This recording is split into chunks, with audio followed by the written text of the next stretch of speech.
One of the main reasons the Democrats lost the 2024 election is because they were too woke. All of their radicalism was revealed to the American people, and it was soundly rejected. However, over here today, we're going to see David Hogg, the new vice co-chair of the DNC, coming out and saying, we have to take the party in a more radical direction in order to win the next round of elections. So let's go ahead and see how this plays out. Before we get to these clips, don't forget to like and comment on this video so we can break through the algorithms. Here we go. So we are energized, and there are people out there, and what I'm trying to do with this effort right now, with the primaries in particular, is do two things at once. One, make sure that we're handling, the conflicts within our own party productively in seats that do not risk us losing the majority, while also making sure that we make Hakeem Jeffries the next Speaker of the House by rallying our base and giving people something to vote for. We cannot just be the party that is against Donald Trump. We have to be a party that doesn't have a 27% approval rating from our own base. That is not a survivable future. And the way that we change that is making sure that we have some different characters. We talk in Democratic politics all the time about it's the messaging, it's the messaging, it's the messaging. You can have Shakespeare write the best script in the world. If you have bad actors, it doesn't matter. So let me just follow up for a second, because you're talking about this effort that you're leading. It's going to include going after Democratic incumbents. You say in safe seats, in safe seats, because it's time to get. We had this seniority politics. You're trying to get some fresh blood into the Democratic system. You heard Hakeem Jeffries. He actually seemed a little irritated with you or with the effort. He's like, I think we should focus on beating Republicans, not on beating Democrats. I think it's going to be a hell of a lot harder for us to defeat Republicans with a 27% approval rating, where we cannot simply go out there and say, look, guys, we're not Donald Trump. Vote for us. We need to show people how the way that Democrats fight for democracy is by using democracy to revive the American dream, to help combat the rising costs of healthcare, of housing, of elder care, of childcare, and education, and making sure that we remember that our young people in particular, they are losing faith in our democracy, and people of all ages, because they feel like the American dream does not exist for them anymore. And the answer to that is using democracy with courageous Democrats that actually want to fight back against what's happening. They're losing Donna, what's wrong? Yeah, go ahead. They're losing trust in all of our institutions, the media, business, whole of civil society. We're in a crisis. I don't know if we want to call it a constitutional crisis, but we're in, as former President Biden was here, an inflection point. Look, I think what David is trying to do is to not just help to re-energize the party, but to help rebrand the Democratic Party. The concern that officers of the DNC right now, they have signed the neutrality pledge.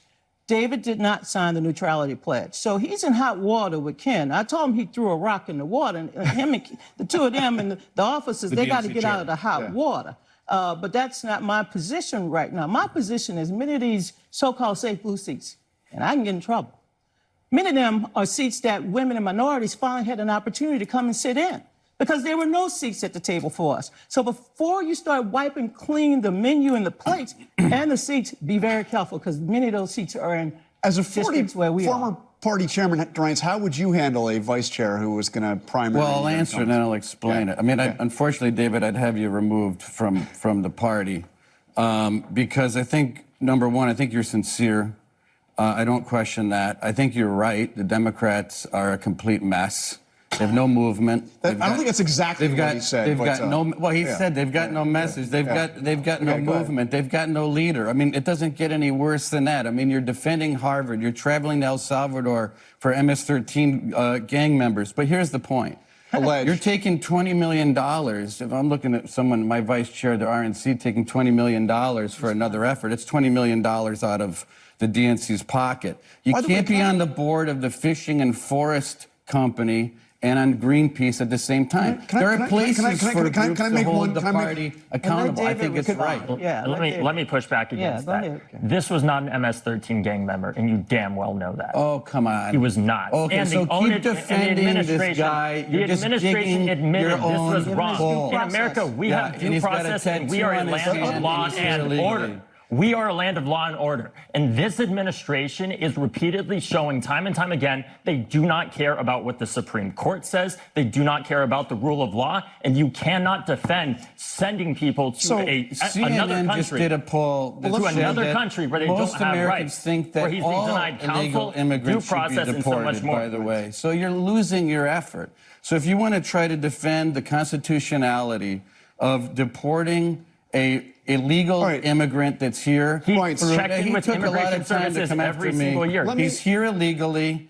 The checked in Intel community, every Intel community agency and the White House say he is a member of MS-13. Hey, Reince. Okay, Reince. You made your point. And you're Give him due using the process. political argument. Okay. Now, I personally love David Hogg's new strategy, right? They want to go ahead and primary the Democrats who are not progressive enough because according to David Hogg, right, it's the messengers, right? Not the messaging, it's the messengers, right? You can have the best messenger in the world, but if they can't go out there and speak well, perform well, then it's not going to resonate. But here's the problem, David, okay? The Democrats do the same thing every single election cycle, okay? They campaign in order to get their own primary won as the most left person possible. And then they run to the center in the general election because they realize the American people do not want the wacky, crazy progressives out there leading the country, okay? So the simple fact that you want to replace all of those people with even more far left progressives, right, is insanity. And Donna Brazil points out something, this is truly hilarious, all right? But this is on par for the course for the left, okay?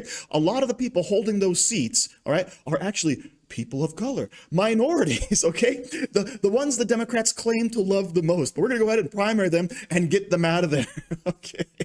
But then again, as I said, par for the course of the Democrats, they want to replace them with probably the most white progressive person they can find, right? But then Reince Priebus has to rain on his parade, right? There's a reason why your party has a 27% approval rating. You're out there, of course, fighting for MS-13 gang members to stay in this country, right? You're going against common sense. And by the way, the majority, over 50% of this nation, want every single illegal alien deported. All right, despite whether or not they are a violent criminal. Okay, they want all of them gone. All right, so this is a winning issue for the Republicans and a losing issue for the Democrats. But of course, David Hogg, being the wacky young progressive that he is, he doesn't care about that fact. Right, instead, he's going to come out and say, Reince Priebus, you darn well know that this man has been just kicked out of the country without due process. Right?